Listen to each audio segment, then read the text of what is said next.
Yo, halo! Kali ini saya mau bahas handphone-handphone keren, unik, dan langka yang nggak dijual di tahun 2022 ini. Yang pertama ada Nokia 1202, tayang pada 15 Januari. Ini handphone jadul, layarnya juga belum berwarna, dan sebenarnya dari desainnya itu nggak unik-unik banget. Tapi dari kenangannya itu yang bikin saya nggak bisa lepas handphone ini. Soalnya handphone ini udah menemani ketika suka maupun duka. Oh iya, sampai sekarang kondisi handphonenya masih normal ya. Yang kedua, ada Samsung Galaxy J1 S, tayang pada 2 Februari. Handphone ini awalnya punya adik saya, tapi saya pakai pas adik saya ngerengek minta handphone baru. Akhirnya, waktu itu tukeran lah sama Xiaomi 4X yang lagi saya pakai. Dan keterusan sampai sekarang saya pakai, tapi hanya untuk sebagai perekam suara di beberapa video yang saya buat. Karena menurut saya hasilnya itu bagus. Contohnya yang kalian dengar di video ini. Yang ketiga ada Nokia 6820, tayang pada 12 Februari. Handphone ini tuh walaupun secara fitur masih biasa, tapi dari desainnya itu loh yang nggak biasa. Soalnya bagian keypadnya ini bisa dibuka jadi panjang kayak gini.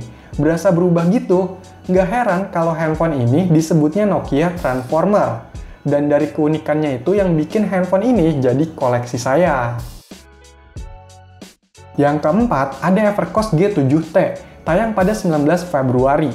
Ini tuh handphone gaming dari lokal, yang desainnya itu mirip sama handphone gaming pertama dari Nokia, yaitu N-Gage. Ya walaupun dari sistem dan jenis gamenya itu beda ya, tapi tetap aja kerasa unik untuk dikoleksi. Yang kelima ada LG KT610, tayang pada 26 Februari. Ini handphone kayak punya dua kepribadian. Yang pertama, sederhana banget, fiturnya juga basic, dan lebih mirip kalkulator. Tapi kalau udah dibuka, wah jadi kelihatan canggih pada zamannya. Dan ternyata handphone ini pakai OS Symbian, yang biasanya ada di handphone Nokia. Nah, karena desain dan sistemnya itu, plus unitnya juga udah cukup langka, jadi koleksi deh.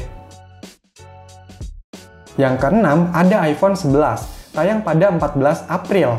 Saya bahas handphone ini karena waktu itu harganya lagi turun banget dengan kondisi baru dan garansi resmi Indonesia. Kapan lagi cobain iPhone kondisi seperti itu dan udah desain poni dengan harga 7 jutaan. Ya walaupun keluaran 3 tahun yang lalu. Untuk sekarang, handphonenya tetap ada, cuma nggak saya pakai atau dijadiin koleksi, tapi dipakai sama adik saya.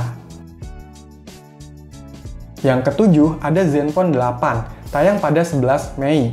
Nah yang ini baru handphone yang saya pakai sebagai handphone utama.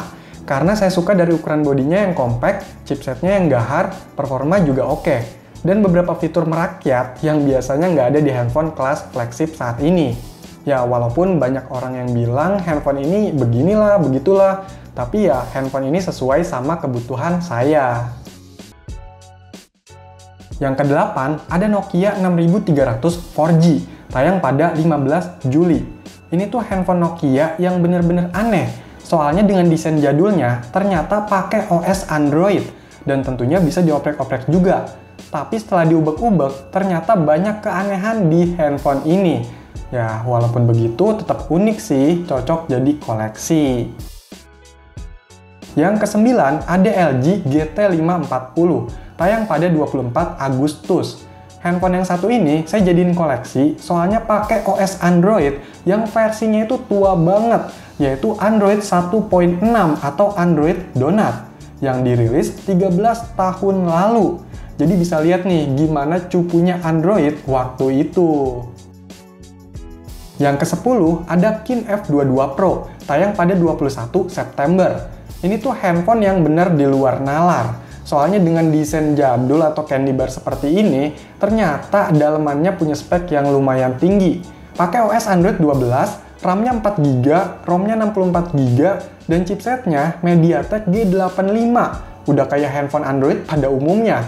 Dan gokilnya lagi, buat main beberapa game yang berat juga bisa. Cuma memang untuk dapetin handphone ini butuh perjuangan. Ya karena itu juga handphone ini saya jadiin koleksi. Yang ke-11 ada Realme 8i, tayang pada 16 Oktober. Waktu itu, saya bahas handphone ini untuk membandingkannya sama PS Vita. Dan memang, sebelumnya handphone ini udah saya pakai sebagai handphone kedua, karena speknya lumayan, harga nggak overpriced, aman, dan cukup nyaman. Untuk sekarang, handphone ini udah bukan saya yang pakai, tapi dipakai sama mama saya. Yang ke-12 ada iPhone 5C, tayang pada 13 November. Ini tuh seri iPhone yang unik, karena jadi iPhone pertama yang punya banyak warna, dan kembali memakai bahan bodi plastik. Ya walaupun secara speknya itu masih mirip sama iPhone 5. Tapi iPhone 5C ini saya jadiin koleksi, karena selain unik, untuk ngelengkapin koleksi iPhone jadul saya.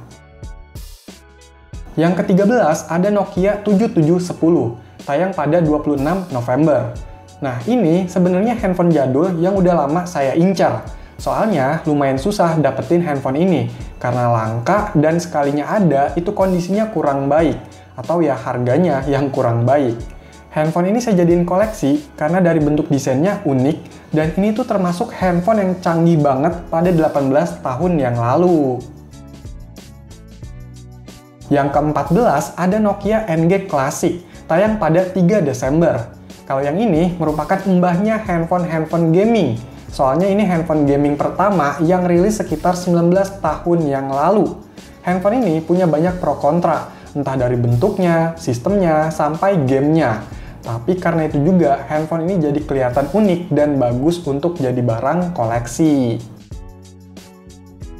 Yang ke-15 ada Sony Ericsson P1i, tayang pada 21 Desember. Handphone ini masih anget-angetnya saya bahas. Jadi sebenarnya saya masih bingung mau dijadiin koleksi atau enggak. Tapi kalau lihat kondisinya, ini masih bagus. Dan handphone ini merupakan flagshipnya Sony Ericsson pada 15 tahun yang lalu dan menjadi smartphone seri P terakhir.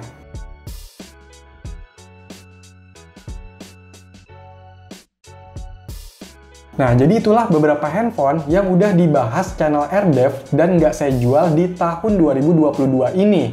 Kalau menurut kamu yang mana nih handphone menarik yang udah dibahas di tahun 2022 ini? Coba kasih tahu di komentar. Oh iya, buat yang nanya, barang bekas kontennya dikemanain? Ya harusnya udah terjawab. Ada yang dipakai, ada yang dikoleksi, dan ada juga yang dijual. Biasanya di lapak dev. Silahkan cek linknya di deskripsi. Saya ucapkan banyak terima kasih buat yang udah mengikuti, nonton, like, share, dan subscribe channel ini. Semoga di tahun depan, channel AirDev bisa kembali memberikan konten yang lebih baik dan lebih menarik lagi.